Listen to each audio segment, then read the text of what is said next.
ಏನು ಈ ಗುಹೆಯು ತುಂಬಾ ಭಯಾನಕರವಾದದ್ದು. ಈ ಗುಹೆಯೊಳಗೆ TV10 ತಂಡದವರು ಹೋಗಲು ಪ್ರಯತ್ನಿಸುತ್ತಿದ್ದಾರೆ. ನಿಮಗೆ ಲೈವ್ ತೋರಿಸ್ತಿದ್ದೀವಿ. ಈ ಗುಹೆ ಒಳಗೆ ಹೆಣ್ಣು ಧ್ವನಿ ಅತ್ತಾಗೆ ಧ್ವನಿ ಬರುತ್ತಂತೆ. ಆದ್ದರಿಂದ ನಾವು ಬೆಂಗಳೂರಿಂದ ಹುಬ್ಬಳ್ಳಿಗೆ ಬಂದು ಈ ಗುಹೆಯನ್ನು ವಿಡಿಯೋ ಮಾಡ್ತಾ ಇದ್ದೀವಿ. ನಮ್ಮ ಪ್ರಭು ಅವರು ಫಸ್ಟ್ ಒಳಗಡೆ ಹೋಗಿದ್ದಾರೆ. ಪ್ರಭು ಅವರೇ, ನಿಮಗೇನಾದರೂ ಸುಳಿವು ಕಂಡು ಬರ್ತಾ ಇದೆಯಾ? ಇಲ್ಲ, ಸದ್ಯಕ್ಕೆ ಇಲ್ಲಿ ಏನು ಕಂಡು ಬರ್ತಾ ಇಲ್ಲ. ಇಲ್ಲೊಂದು ಸ್ವಲ್ಪ ಸಿಮೆಂಟಿನ ಚೀಲಗಳು ಬಿಟ್ರೆ ಇನ್ನೂ ಏನು ಕಾಣ್ತಾ ಇಲ್ಲ. ಆದ್ರೆ ಮುಂದ್ಗಡೆ ಏನು ಹಾವು ಗೀವು ಇರ್ಬೋದಂತ ನನಗೂ ಸ್ವಲ್ಪ ಭಯ ಇದೆ. ಆದ್ರೆ ಸದ್ಯಕ್ಕಿನ್ನೂ ನೋಡಿಲ್ಲ. ಮುಂದ್ಗಡೆ ಹೋಗ್ತಾ ಇದೀನಿ, ನೋಡುವ ಏನಾಗುತ್ತೆ ಅಂತ. ಅಲ್ಲ ಪ್ರಭು ಅವರೇ, ಅಲ್ಲಿ ಹೋದ್ರೆ ಹೆಣ್ಣು ಧ್ವನಿ ಹತ್ತನೇ ಧ್ವನಿ ಬರುತ್ತಂತೆ. ಭಯ ಪಡಬೇಡಿ. ಏನಾದರೂ ನಮ್ಗೆ ಹೇಳಿ, ನಾವು ಬರ್ತೀವಿ. ನಾನು ಕೇಳಿದ್ದೀನಿ ಅದ್ರ ಬಗ್ಗೆ, ಆದ್ರೆ ನನಗೆ ಇನ್ನೂ ಕನ್ಫರ್ಮ್ ಇಲ್ಲ ಅದು ಬರುತ್ತೆ ಅಂತ. ಯಾಕಂದ್ರೆ ನಾನು ಅಂತ ನಂಬಿಕೆನೆಲ್ಲ ನಂಬಲ್ಲ.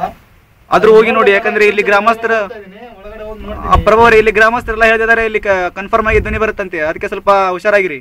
ಬಂದ್ರೆ ಹೇಳ್ತೀನಿ. ಇಲ್ಲಿ ಕೆಲವು ಬಳೆ ಚೂರುಗಳು ಬಿದ್ದಿದೆ, ನನಗೆ ಅದಕ್ಕೆ ಸ್ವಲ್ಪ ಡೌಟ್ ಬರ್ತಾ ಇದೆ. ಆದ್ರೆ ಕನ್ಫರ್ಮ್ ಇಲ್ಲ ನನಗೂ. ಅದು ಸ್ವಲ್ಪ ಸೇಫ್ ಆಗಿರಿ ಸರ್. ಹೋಗಿ ಹೋಗಿ ಒಳಗಡೆ ಹೋಗಿ ಬನ್ನಿ, ಹುಷಾರಾಗಿ.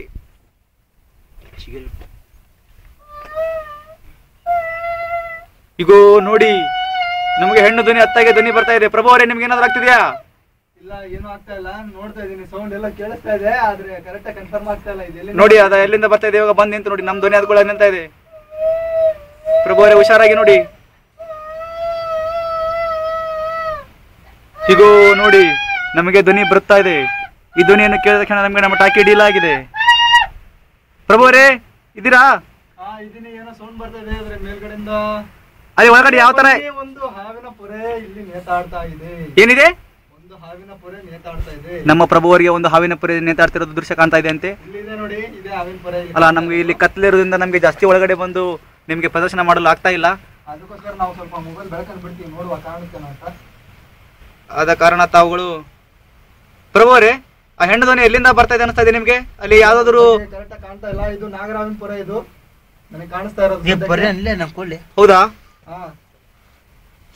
ನಮ್ಮ ಇನ್ನೊಬ್ರು ಇವರು ಹೋಗ್ತಾ ಇದ್ದಾರೆ ಒಳಗಡೆ, ರಮೇಶ್ ಅವರು, ಕ್ಯಾಮ್ರಾಮನ್ ಸಂಜಯ್ ಅಂತ. ನಾವು ಈ ಗುಹೆಯಲ್ಲಿ ತುಂಬಾ ಭಯಾನಕರವಾದಂತಹ ಘಟನೆಗಳು ನಡೆದ್ರು. ನಮ್ಮ TV10 ತಂಡದವರು ಎಷ್ಟು ಸಾಹಸ ಮಾಡಿ ಹೋಗ್ತಿದ್ದಾರೆ ಅಂದ್ರೆ ಅವರ ಧೈರ್ಯಕ್ಕೆ ಮೆಚ್ಚಬೇಕಾಗಿ ನಾವು. ಆದ ಕಾರಣ ಅವರು ಮಾಡುತ್ತಿರೋ ಸಾಹಸವನ್ನು ತೋರಿಸಿದೆ ನೋಡಿ. ಇಲ್ಲಿ ನಮ್ಮ ಸ್ನೇಹಿತರು ಹಾವಿನ ಪೊರೆಯನ್ನು ಹಿಡಿದುಕೊಂಡು ಬರ್ತಾ ಇದ್ದಾರೆ. ಅವರಿಗೆ ಸಿಕ್ಕಿರುವಂತಹ ಈ ಹಾವಿನ ಪೊರೆ ಮತ್ತು ಹೆಣ್ಣು ಧ್ವನಿ ಅತ್ತಾಗೆ ಬರ್ತಿರುವಂತ ಹೆಂಗಸಿನ ಧ್ವನಿ. ಈ ಹಾವಿನ ಪೊರೆ ಎಲ್ಲಿ ಸಿಕ್ತು ನಿಮ್ಗೆ? ಈ ಹಾವಿನ ಪೊರೆ ಇದು ಮೇಲ್ಗಡೆ ಜೊತಾಡ್ತಾ ಇತ್ತು. ನನಗೆ ಡೌಟ್ ಬಂದಿತ್ತು ಫಸ್ಟ್, ಇದು ಏನು ಅಂತ ಗೊತ್ತಾಗ್ತಾ ಇದ್ದಿಲ್ಲ. ಆಮೇಲೆ ಕರೆಕ್ಟ್ ನೋಡಿದ ತಕ್ಷಣ ಗೊತ್ತಾಯ್ತು ಇದು ನಾಗರಾವಿನ ಪೊರೆನೆ ಅಂತ. ಇದು ಸಣ್ಣ ಹಾವು, ಬಾಳ ಮಾಡಿ ಒಂದ್ 2 ವಾರದ ಹಾವಿರ್ಬೋದು ಇದು. ಇದು ನೋಡಿ, ಇದು ತಲೆಯಿಂದ ಕ್ಲೀನ್ ಆಗಿ ಬಿಟ್ಕೊಂತ ಬಂದಿದೆ ಪೊರೆ. ಇದು ಬಾಲದವರೆಗೂ ಒಂದೇ ಸಾರಿ ಬಿಚ್ಚಿದೆ, ತುಂಡಾಗಿಲ್ಲ. ಪೂರ್ತಿ ಹಾವು ಇಷ್ಟುದ್ದ ಇದೆ ನೋಡಿ. ಇದು 1.5 ಅಡಿ ಇರ್ಬೋದು ಹಾವು. ಹಾ ಸರ್, ಇದು ನೋಡಿ. ಅಲ್ಲ, ಅದು ಹೆಣ್ಣು ಧ್ವನಿ ಬಗ್ಗೆ ಏನಾದ್ರು ಹೇಳಿ, ನಿಮ್ಗೆ ಎಲ್ಲ ಹೇಗೆ ಅನಿಸ್ತು? ಅಲ್ಲಿ ಹೋದ್ಕೊಳ್ಳೆ ಸೌಂಡ್ ಏನೋ ಬರ್ತಾ ಇತ್ತು, ಆದ್ರೆ ನಮಗೆ ಗೊತ್ತಾಗಿಲ್ಲ ಅದು ಯಾವ ಕಡೆಯಿಂದ ಬರ್ತಾ ಇದೆ ಏನು ಅಂತ. ಆದ್ರೆ ಸೌಂಡ್ ಮಾತ್ರ ಬಂತು. ನಾನು ಅದ್ರ ಬಗ್ಗೆ ಲಕ್ಷ್ಯ ಕೊಡ್ತಾ ಇದ್ದೆ, ಆದ್ರೆ ಎಕಡೆಯಿಂದ ಅಂತ ಕೇಳ್ತಾ ಇಲ್ಲ. ಮುಂದ್ಗಡೆ ಗುಹೆ ಬಹಳ ದಟ್ಟವಾಗಿದೆ, ಅಲ್ಲಿ ಮನುಷ್ಯರು ಹೋಗಕ್ ಕೂಡ ಆಗ್ತಾ ಇಲ್ಲ. ಅದರಲ್ಲಿ ಸಣ್ಣ ದಾರಿ ಇರೋದ್ರಿಂದ ಅಲ್ಲಿ ಬಗ್ಗೆ ಹೋಗಕ್ಕೂ ಆಗ್ತಾ ಇಲ್ಲ. ಇನ್ನೊಂದು ಹಾವು ಗೀವು ಇರ್ಬೋದು ಅಂತ ಹೆದರಿಕೆ ಒಂದಿತ್ತು. ಅದಕ್ಕೋಸ್ಕರ ಜಾಸ್ತಿ ಒಳಗಡೆನೂ ಹೋಗಿಲ್ಲ ನಾವು. ಹಿಂಗಾಗಿ ನಮಗೆ ಕರೆಕ್ಟಾಗಿ ಗೊತ್ತಾಗ್ತಾ ಇಲ್ಲ ಅದು ಎಲ್ಲಿ ಹೋಗ್ಬೇಕು ಅಂತ. ಯಾವ್ದಾದ್ರು ಇದು ಅಭಿಪ್ರಾಯ ಏನಾದ್ರು ಬಂತ ನಿಮ್ಗೆ? ಏನಾದ್ರು ದೂಸ್ದಾಗ ಏನಾದ್ರು ಆಯ್ತಾ? ಇಲ್ಲ, ಅಲ್ಲಿ ಒಳಗಡೆ ಹೋದಾಗ ಸ್ವಲ್ಪ ಹಾಗೆ ಆಗಿದ್ದು. ಅಂದ್ರೆ ಒಳಗಡೆ ಹೋದ ತಕ್ಷಣ ನಾವು ನೋಡಿದ್ವಿ ಕೆಳಗಡೆ ಕಲ್ಲಿತ್ತು. ಅದು ನೋಡ್ಕೊಂತ ನಿಧಾನಕ್ಕೆ ಹೋಗ್ತಿರ್ಬೇಕಾದ್ರೆ ಸ್ವಲ್ಪ ಯಾರೋ ತಳ್ದಂಗೆ ಆಯ್ತು. ನಾವೇನು ಅನ್ಕೊಂಡು ಇಲ್ಲ ಕಲ್ಲು ಏನೋ ಇರ್ಬೇಕು ಅಂತ ನೋಡಿದ್ರೆ ಕೆಳಗಡೆ ಕಲ್ಲು ಇಲ್ಲ, ಏನಿಲ್ಲ.